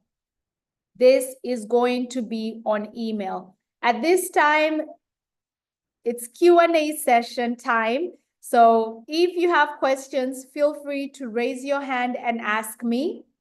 And while we get ready to do that, I'm going to answer some of the questions that were asked before when I asked, what do you want to learn? Clarice said, work-life balance, getting home and being able to do more. Someone else said, managing energy. Work-life balance was said the second time. So I'm going to start with work-life balance. So here's the thing with work-life balance. We all have busy lives. We all have busy lives. We have life outside work. We have lives at work. I'm the same. I have 3 businesses. I have life as the employee or the founder of my business, and then I have life outside work. So when it comes to work-life balance, first, what do you need to be able to do all the things you need to do every single day? You need 2 very important things. You need energy and you need mental clarity. There's nothing as bad as waking up in the morning and saying, oh my God, I can't wait to come home and go back to sleep because I didn't sleep enough or I'm not well rested. When you go to the office and you look at the things that you're expected to do, your to-do list, the meetings, the things that need to be done, if you're going to work and you're already tired, when you look at the work you need to do, your brain is moving very slowly. You're processing things very slowly. What does this mean for prioritizing what's important? You do it a little slowly and poorly because your brain is already freaking out that, oh my God, I have these 6 things I need to do today and I just need to get going. Instead of having the mental clarity to understand that I need to figure out what's my most important task and I need to focus to get the task done. Oh, wait a minute. It's after lunch, and after lunch, I always feel sleepy. After lunch, you get the afternoon slump. So really, your real productive hours in a day go from 8 to maybe just 4. You're struggling the rest of the day with energy. Ladies, when it comes to energy, what's our energy source? Where do we get energy from? Anybody want to guess? Where do we get energy from? I heard somebody say something. From the food we eat? We're supposed to get energy from the food we eat. But if you wake up in the morning and have a cup of tea and bread, you're getting immediate sugar delivered into your system, which means you're going to crave sugar or wheat the whole day, for my sugar lovers. That means when you have lunch in the afternoon and you come to work and at 2 p.m. you're feeling sleepy, it means that you just ate so much carbs that your digestive system is trying to put you to sleep so it can go to work. Okay? So when it comes to how you feel, every time you open your mouth and put something in your mouth, there's going to be an effect. The effect is either going to be energy or fatigue. It's that simple. Okay? When my clients lose a lot of weight, I wish I had a few of current clients, I could play videos when they say, I come home from work, I used to take a nap, and now I come home and I cook and I clean and I do homework with the kids. They're like, this never used to be me. I used to come home from work exhausted. The kids knew mommy needed a nap. Okay? 2, you're coming home, you're cooking, you're doing some cleaning, you're helping children with work. The only thing that I helped you change was how and what you eat. Okay, so if you're constantly having and suffering from crashing energy, it's because the foods that you're eating are giving you a high for a short time and then they're crushing your energy. So this all has to be with how you're eating, what you're eating. Remember, if we focus on eating natural foods, we eliminate 70% of this energy crash. If we focus on purging unhealthy foods, upgrading quality of nutrition, structuring the eating and eating the right portions and eating different things, we're going to solve most of these problems. So that's the issue about energy. When you have more mental clarity, you're able to say, okay, I've completed the most important tasks of the day. Today, the most important, 3, 4. So I don't have to work until 7 p.m. I can go home I can leave at 4. That's the balance. That's the balance. Is it normal to feel tired in the afternoon? No. How is it that we see 60-year-olds who have energy levels of 40-year-olds? It's not magic. There's something that they're doing that we don't understand. I remember growing up in Kenya thinking that, you know, in Kenya growing up, we ate a lot of cabbage, spinach, cooked sukuma wiki or kale. And then I came to the US and I'd be like, I can never eat like a white person. You know, they eat salads, they eat this way and they eat that way. And then came my weight loss journey and I started to eat that way because they know what's up where energy is concerned, right? There's a saying, you're supposed to eat breakfast like a king, lunch like a prince, dinner like a pauper. Dinner is supposed to be the lightest meal of the day. As the sun comes up in the morning, you need the most energy.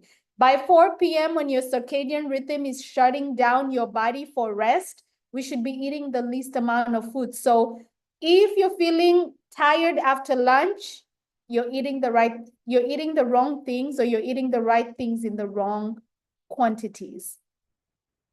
Thanks, Doris. You said, I love the push model. I need to work on cheat days and to schedule. There are no cheat days. They're supposed to be treat meals. The people who say, I'll be good Monday to Friday and eat what I want Saturday and Sunday, you're undoing everything you just did during the week. There has to be moderation, extreme moderation. Losing breath, Dorcas, that's an issue of physical exertion. That's your body telling you that, oh my God, I'm carrying so much load, it's work. It's your skeletal muscle saying that I'm supposed to be carrying this many kgs, but I have extra. So every time you move, the heart has to pump blood harder. The lungs have to try and get oxygen in with so much difficulty because it's working on a body that's not the size it's supposed to be. This happens not just to you, but most people. As soon as you lose a bit of weight, you start noticing that you're moving quickly and you're not out of breath. Our bodies are meant and created for optimization. Anytime one thing goes off, the body has to respond, and it responds in the way you're saying, you're out of breath. If you're climbing or walking up the stairs, your knees are hurting. The body's saying, you're carrying too much load. I'm not supposed to be carrying this much weight. Okay. Marianne, you can't run as much because you had knee surgery.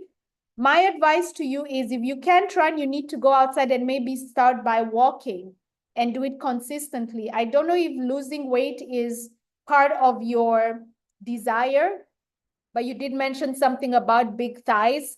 Your body loses weight naturally and in the way that your genetic body type is disposed. So in other words, if you think about the way you looked in high school and in college, it doesn't matter what you look like right now. What matters is your body can go back to looking like you did in high school. The shape, everything about your body. But sometimes when you've gained a lot of weight, you lose sight of your shape and you start to think that this is your destiny. But what you miss is that scientifically, the body knows what to do based on what you feed it to go back to the way you looked many years ago. Now I'm open for some questions. Who wants to ask a question? Is it normal to feel tired in the afternoon after going for daily walk over lunch hour and eating lunch 30 minutes prior? As I mentioned, when you eat, usually when you just eat the right type of lunch, it's supposed to give you energy. When people feel sleepy in the afternoon, it's because there's something about how they ate, what they ate that's not correct. When you have lunch, you're supposed to literally feel energy flowing back into you. And you're supposed to work another 4 or 5 hours filled with energy like the morning. If you feel the opposite, then it all goes to the energy or the food you're putting in your body. Is it true doing abs can't help you lose belly fat? Absolutely correct. Actually, the gift I'm giving you today is called How to Get a Flat Belly Without Exercise. Ab workouts strengthen the muscle underneath the fat. But what you need is the fat to melt so everyone can see a flat stomach. You can strengthen your ab muscles as much as you want. You can do 100 crunches. You can do wall hanging leg raises. You can do as many ab workouts as you want and you're still going to look the same because it doesn't matter. The fat that's laying on top of your belly needs to melt. for you to be able to say, oh, I can see my abs, or I have a flat belly. As I explained, the exercise activity thermogenesis is only 5%. It's never about exercise. I lost 7 to 8 kilos in November and December without exercising. I stopped exercising because I needed to focus on food. I just went back to the gym towards the end of December. So even for myself, when I gain weight and I need to lose it, I first cut off the gym. I focus on where I get the most progress. That's in exercising. That's in nutrition, not exercising. Doris? You've changed my perspective completely of the gym. Thank you for that. Now, question on portioning. I think that's where I have the biggest of problems. Is it like we just do away with carbs, or is it that we just need to do a small portion of it? Do we have to weigh it, go and measure it, or just using our eye? The general guide I give is, do I have my portion plate? Let me get my portion plate for you.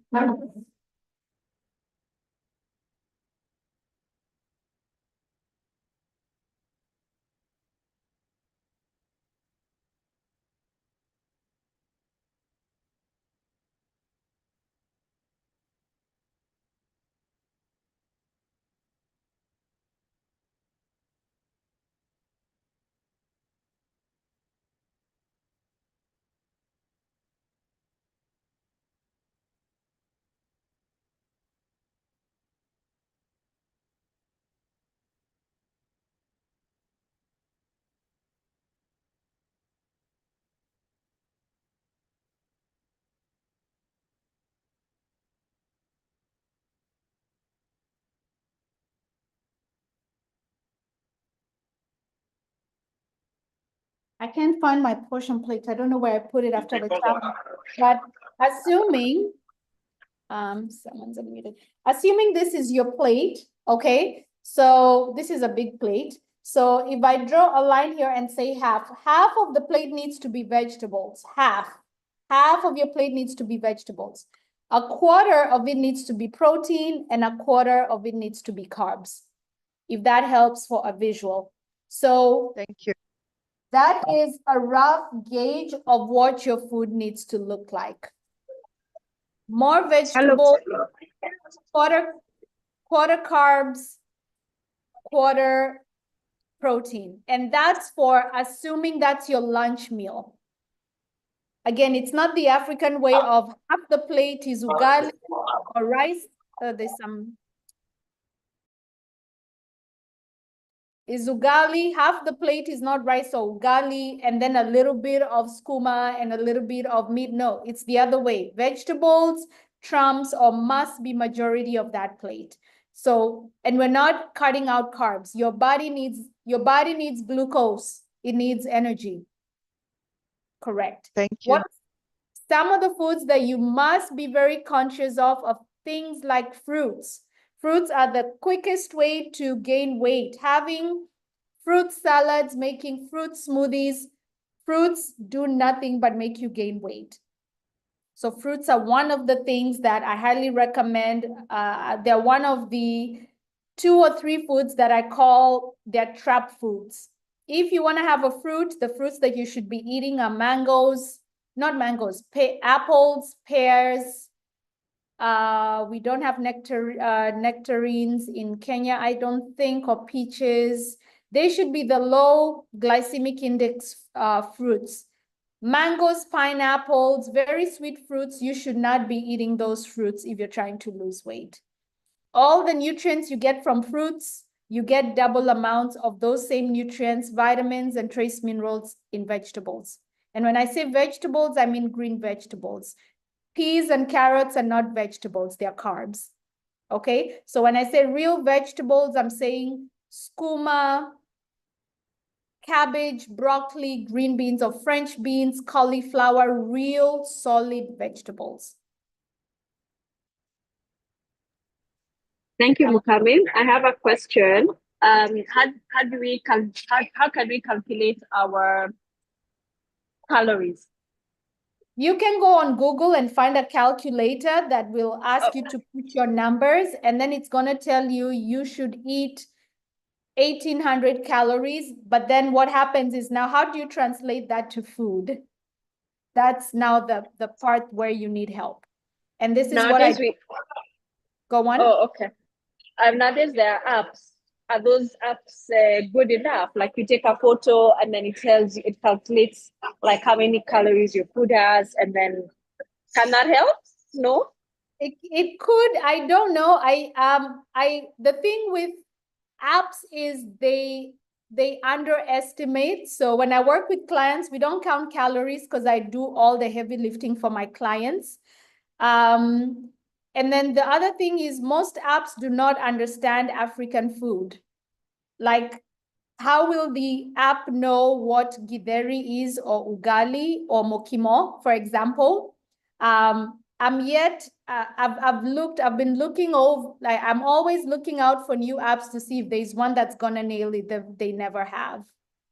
They never have. But if you do find some, sure, give them a go. Now, the question is not the calories. It's if you go online and you put into a calculator and says, okay, Dorcas needs to eat 1,800 calories. How many of those 1,800 a day should be carbs for her body type? How many should be protein? How many should be fats, and the rest? That's where they kind of question marks start coming up, because it's not just about the calories, it's also the macros. How many amino acids or protein is the body getting? How much glucose or carbs? How many fatty acids? And all those kind of things. It's a little more nuanced than simply find the calories.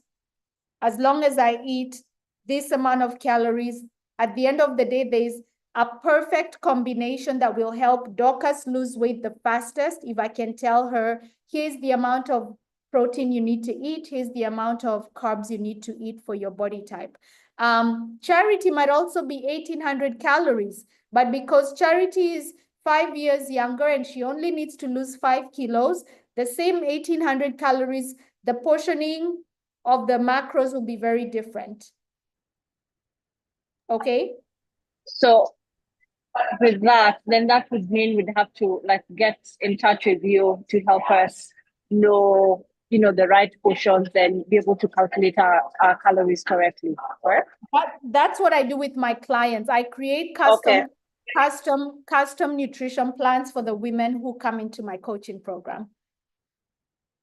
Right. Will you share more about your coaching program? Not here, because I just enrolled. Okay. Actually just started a new cohort today. Okay. I have 25 women who just started the program. There's a process to work with me, and my next intake is going to be in about 2 months. The free ebook that I just gifted you, if you download that, what that does is it allows me to share with you details when I start promoting the next intake of clients. Does that make sense? Yes. Yes. So make sure Okay. you get the free gift. That way, when I start talking about the next challenge, and everything starts with a challenge, I want you to come and see how I coach, how I teach you how to eat. I just did that with 2,800 women in January, and some of those now are the ones starting the program, who started the program on Monday. Okay. Last question. Do you give any advice in terms of children? I know adults, the dynamics is a bit different. What about children? I don't coach children, but usually when the women I work with lose weight, their children lose weight because they understand how to now eat properly. So they make changes for their children as well. All right. Thank you. You're welcome. Great questions. Anybody else? What is the maximum time you can spend when working out? I don't think there's a time for that. It just depends on what you're doing, Grace. Advice on taking supplements. The word supplement means on top of or additional. Like if we talk about supplemental income, it means you have your job and maybe you have a house that is rented that gives you supplemental income. Are we together on that?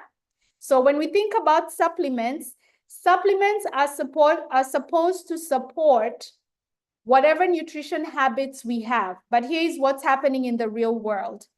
People are buying a lot of supplements and taking them, but their primary source of energy is still polluted. You're eating badly, but you're taking lots of supplements.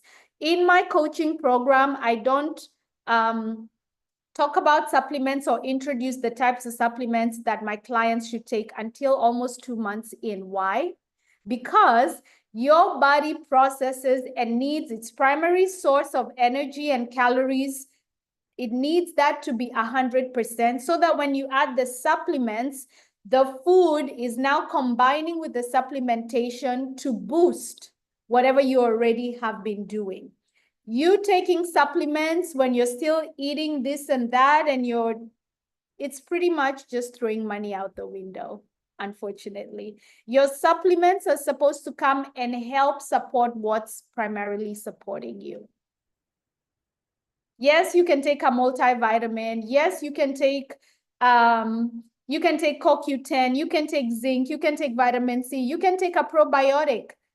But the primary source, because all those are simply trying to give the body more vitamins and trace minerals, the primary source of that should be what? The food. So those supplements are not even making a dent in whatever you're doing unless you've already made the necessary changes in the nutrition so that the addition of supplements is elevating whatever it is that you're doing. Even watermelon. Watermelon is a mid-glycemic index fruit. Watermelon and cantaloupe, but say be very careful with it.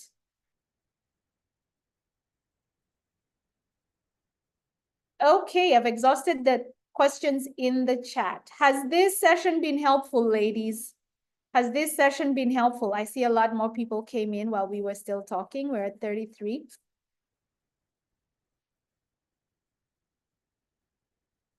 Thank you so much. Please make sure you download the item that I gifted you. I'm going to throw the link in the chat as well. I'm giving you a free blueprint that's called it's the Flat Belly Blueprint. Make sure you download it. I talk about how to get a flat belly without exercise. I just threw it in the chat. And then that will also help me if you are ever interested in coming into a challenge, learn and watch me, have me coach you on how to change your nutrition habits.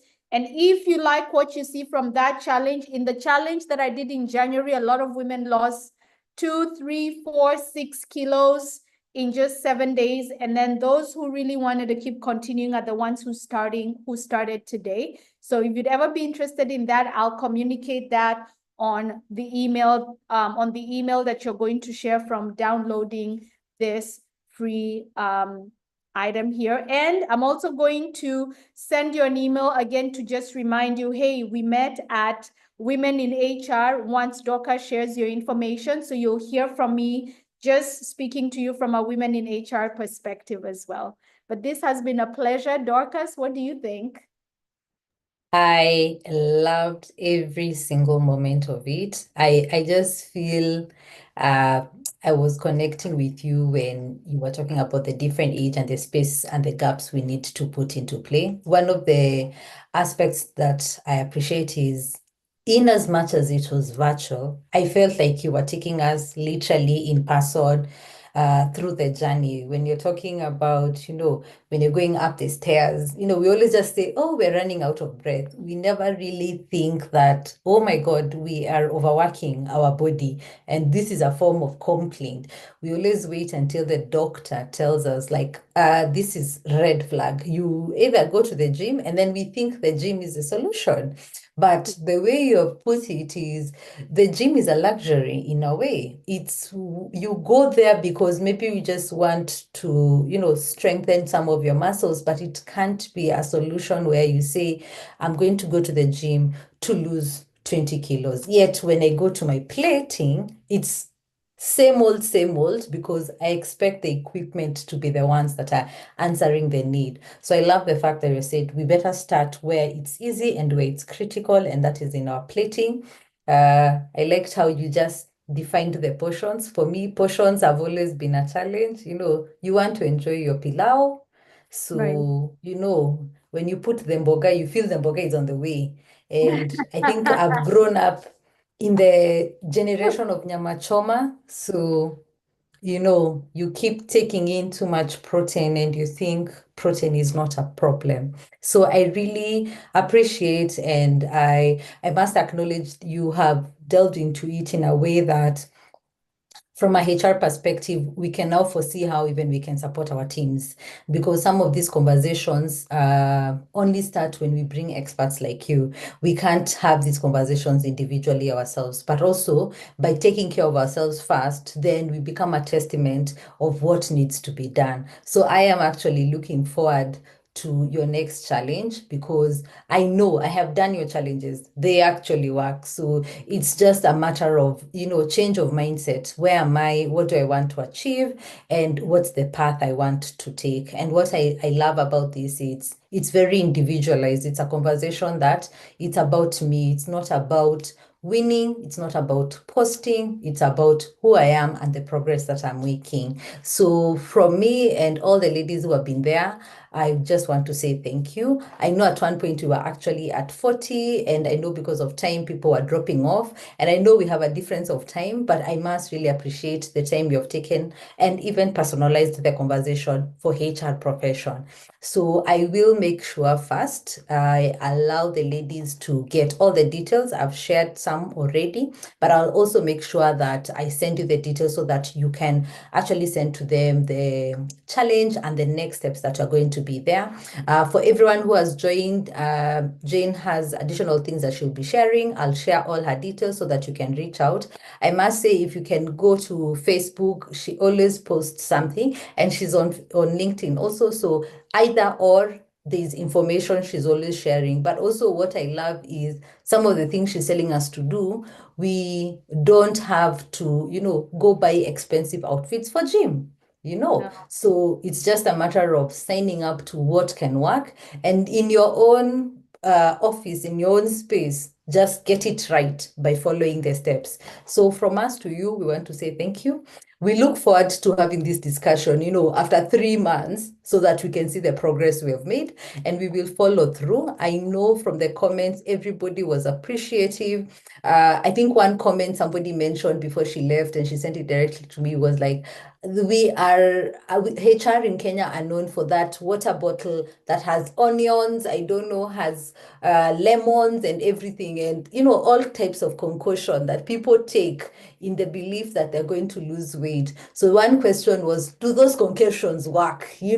All this drinking we do, we're always carrying water. Actually, the meme, and people can affirm in Twitter, if you want to confirm this person is in HR, just look at what their water bottle looks like, and you will know this is a HR mama. So we want to change that narrative, Jane. We don't want those bottles. We want to be known to be fit. Those things don't work. Today was a brief session.